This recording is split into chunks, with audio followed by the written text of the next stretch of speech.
My name is Leon Kettle. I am currently 22 years old and I'm from Newcastle upon Tyne, born and bred Geordie. I had quite a strict upbringing, to be fair. Like, my mum's quite an authoritarian, which is I think served me well in my life. But I had quite a normal English childhood, to be honest. My childhood was very much sort of school focused. I had a lot of homework when I was a kid. I always used to feel like I was doing some sort of like history project or something like that.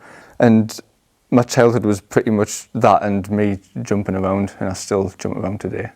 So since about 14 or 15 years old, I've done parkour, which is essentially the official definition is like getting from A to B quickly, but it's basically just jumping and flipping around. I used to make videos doing that sort of thing. It's made quite a lot of friends through it, and I've actually got a Muslim friend through that who I still see today. He's from Malaysia. He's a pretty nice guy. My family structure growing up was, well, originally it was like my mum, my dad, me and my brother sort of living together, and then when my parents split up when I was about 12, it was just me, my mum and my brother. I think that's quite a important part of who I've become today, because a lot of who I am is as a result of my mum's upbringing and my mum's values that she instilled in me. The strict upbringing has definitely made me be harsh on myself, but like harsh in a productive way, as well as sometimes in a maybe too much. But it means that I'm when I go for something, I'm disciplined in it. Consistency is an important part of making something work in the long term, and I feel like when I get into something, I'm consistent in it, and that's a result of that strict upbringing. Like, I've always been taught to like respect a righteous authority as well, and so like someone who's obviously not abusing their power. But that's, if I didn't have the mum that I do, I think I'd have more of a like sort of rebellious nature, but it's just not there. It really isn't there. It's made me a disciplined person for sure.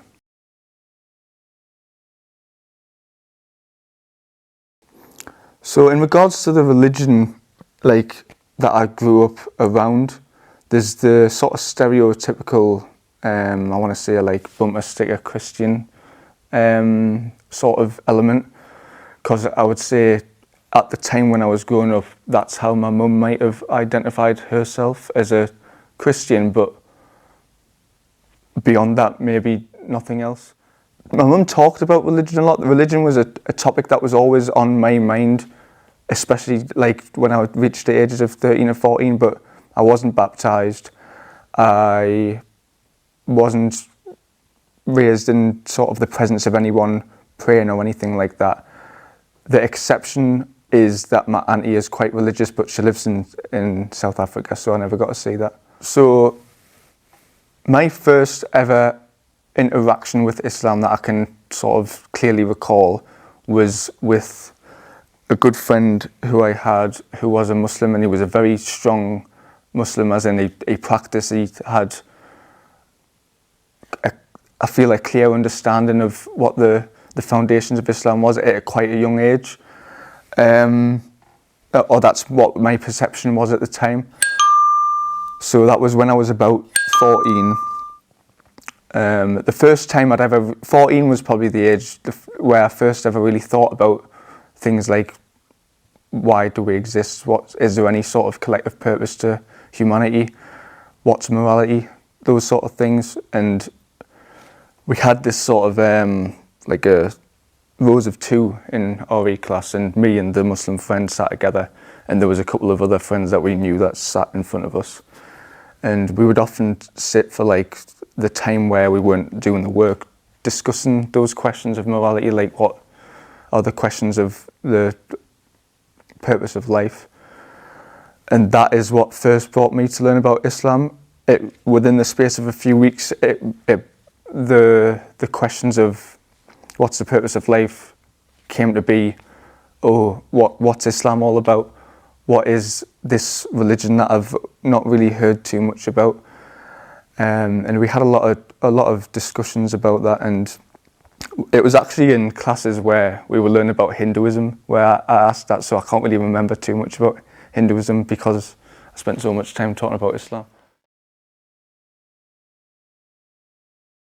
Okay, the reason there's a large gap between the age of 14 and the age of 21 where I officially sort of went, right, okay, I'm a Muslim now, taking my Shahada and so forth, is, so from the period of 14 to 16 or 17, let's say, I was learning bits and bobs about Islam from this friend that I had, reading bits of Quran. He lent me a Quran at the time. Well, he gave me one actually.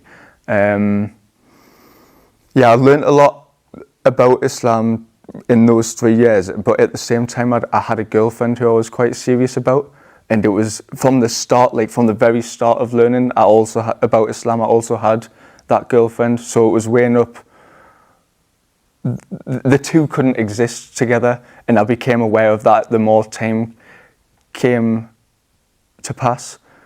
And actually what ended up happening was I was given kind of an ultimatum about it, like an unspoken ultimatum, and I actually at the time had my contentions with Islam still.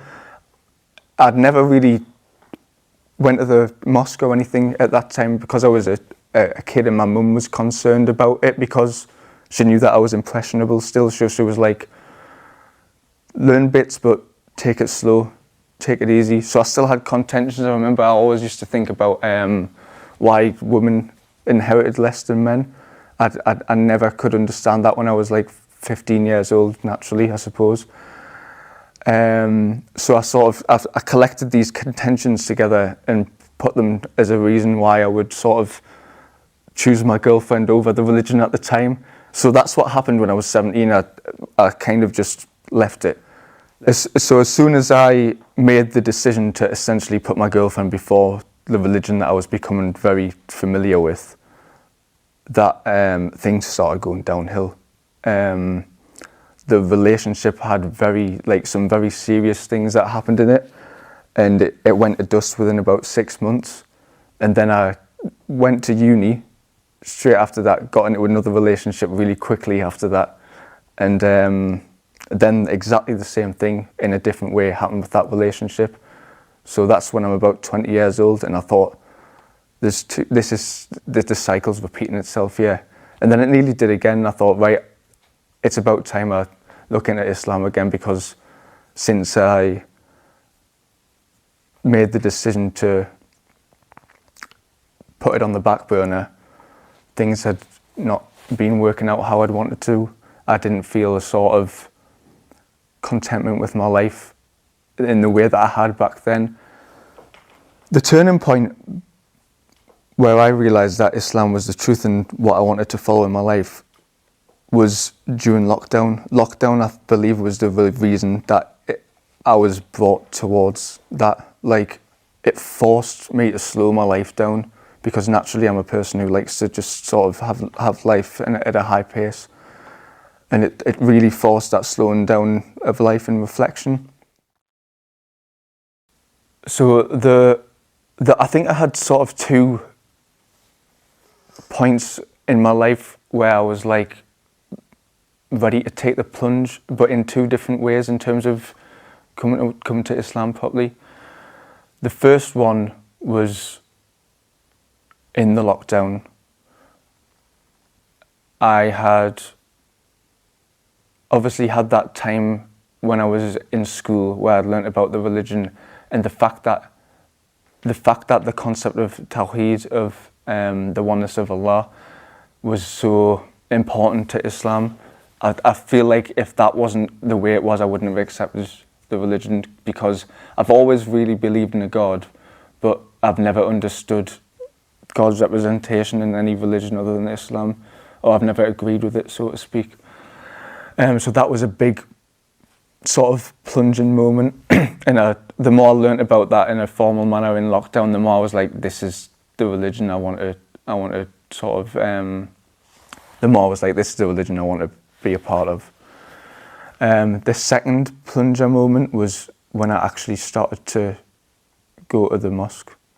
actually, because a lot of my experience with Islam up until 10 months ago, apart from those conversations with my friend in school, was in solitude. It was learning about it in the Quran. It was maybe watching YouTube videos, reading things online, that sort of thing. And I actually learned how to pray through like Quora or something ridiculous like that. So when I first came to the mosque, it was a really sort of monumental moment, because I was like, wow, all of these things I've been reading about and agreeing with now have a physical manifestation. And as soon as that was there, I felt more ready. And then when I was presented with the opportunity to take my Shahada, I just jumped on it because of that. So in terms of after I've made the decision to convert to Islam, and after I've made the decision to begin upon that journey, there was that issue of, well, where now? How do I expand my knowledge? Thankfully, within like 2 weeks of making that decision, I was informed of a class that was taking place in a creed class, to like learn about the foundations of the religion. It turned out to be, I think, around 18 weeks long. So like 18 lessons worth of content about several different concepts, like who Allah is, the scriptures, the angels, and so on and so forth. And I think that was really important for sort of keeping me on the right track at the start, because it meant that every Tuesday night I was learning something new and increasing my knowledge about my religion. And it also meant that every Tuesday night I had Muslims to speak to. And I think that was a really key point in making sure I didn't just regret the decision to take my Shahada, because I feel like if I was just sat in solitude again, like in lockdown, I might have been like, this wasn't the right decision, simply because it felt lonely. One thing that really took me aback right at the start was the emphasis on community and brotherhood. It really, honestly, did take me aback. There's never really been a great importance placed on that in any sort of, there's never been a great importance placed on community to me in my life before this, in the way that it has been now. Like, I remember once going to a mosque and eating with everybody, just on the floor, and I loved the simplicity of that, and that like loads of people were having conversations with each other, having a chat with me, and it was just really nice to see that people were interested to talk to people. I think you can find in this day and age that people maybe aren't interested to talk to each other that much sometimes. So the importance placed on brotherhood was really,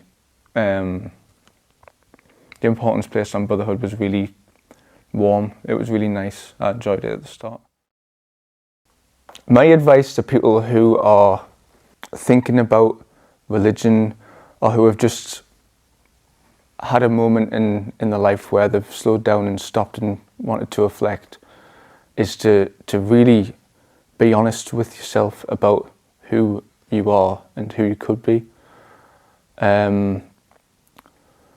I think it's really easy to go through life on autopilot and just let the wind blow you away, and just sort of go with any direction that it takes you. It's really easy to do that, because you can make yourself occupied with anything.